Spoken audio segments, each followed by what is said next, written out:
Hey guys, Mark from Periphery here, and this entry I wanted to explain several riffs from The Way the News Goes off of Periphery 3. This tuning is our normal dropped C tuning. Everything a whole step down, and the sixth string a whole step down as well.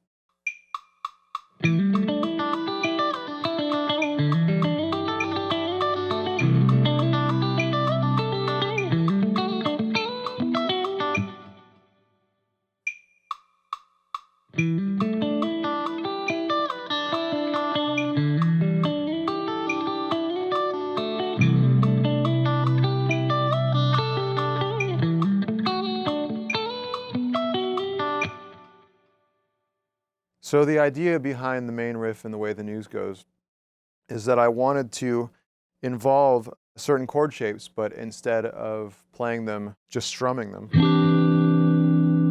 I wanted to pick through them and arpeggiate them. You'll notice this is a theme of several riffs I've contributed in the past, but this has a little bit of a different feel in that I'm using a split position on the pickups, and I'm using the coil split as well to sort of get a little bit more bright bell-like poppiness in the notes.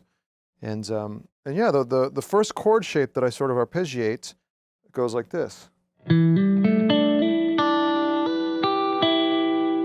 do that one more time.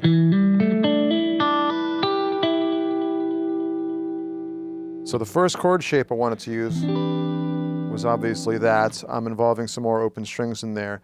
The second chord shape that I had in mind was here. So the goal when I was writing this lick was to somehow find any maneuver to get down to some place that would leave me in this position. So the riff begins. And that note right there, this slide from 12 to 9, leaves me in position to fret this chord. And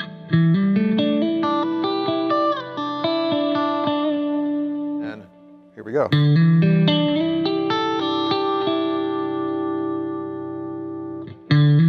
I'm sliding into there, I'm hammering onto that chord.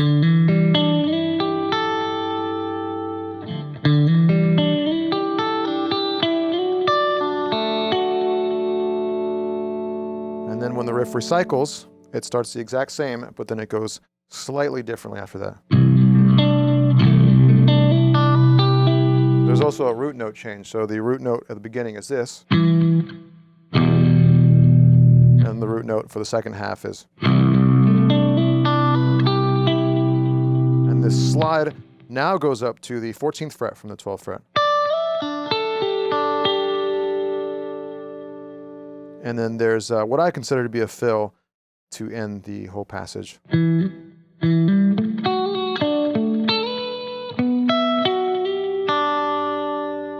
One of the nuances of the tail end of it is the subtle palm muting.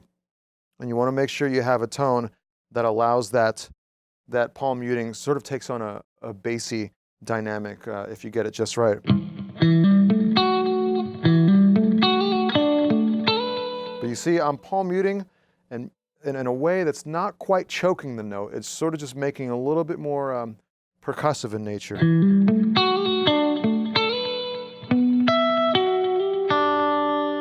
And then I'm releasing the palm mute as the passage finishes. And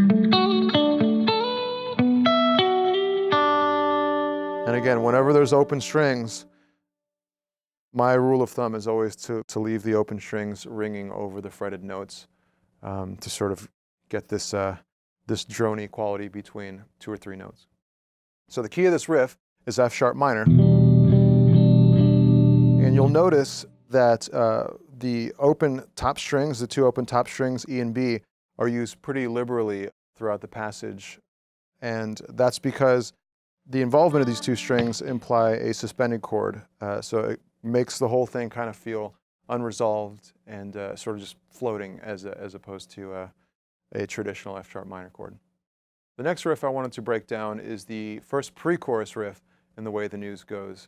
I chose this one in particular because it happens to explore the same intent as the main riff, but in a little bit more a little bit more detail, so I'll show you how that goes.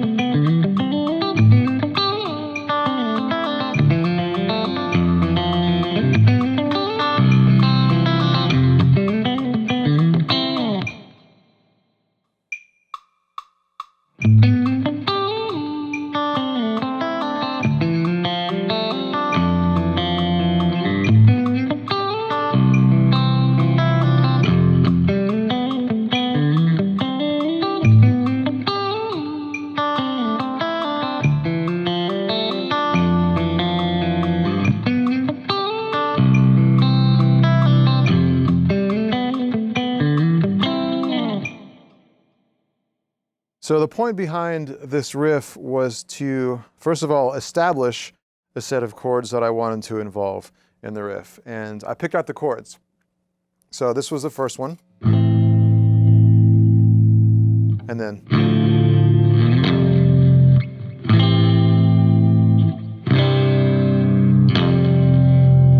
Again, so I made it a very simple point just to involve those chords.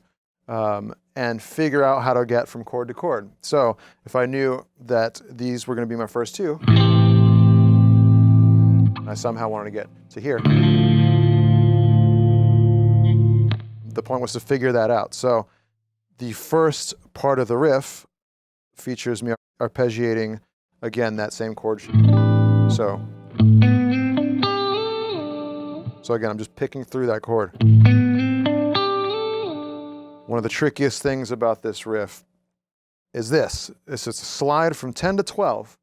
I've tried hammering it on before, but it just seems to sound right, seems to feel right if you slide into that 12th fret.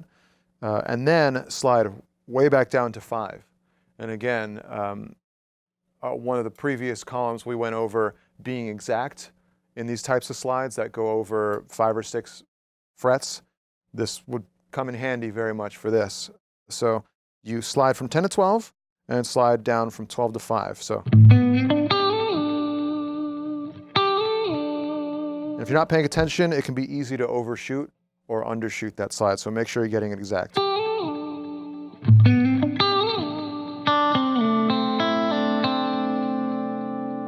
And then this shape leaves you in perfect position to tackle that second chord. And instead of picking this, which was the intended chord, again, I arpeggiated those notes as opposed to picking it out traditionally. And after that, you go here. And again, this is sort of an interpretation of that chord I had in mind, this one. That power chord, except just played like this. And the second half of it begins similarly.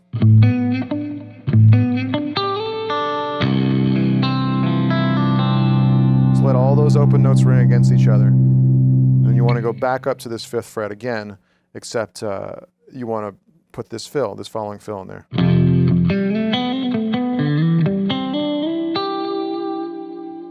And again, you are climbing that chord,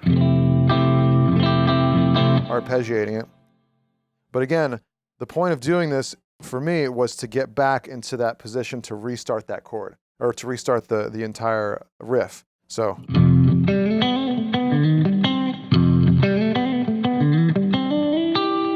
which leaves me in position to start it again. Yeah, and that's pretty much it.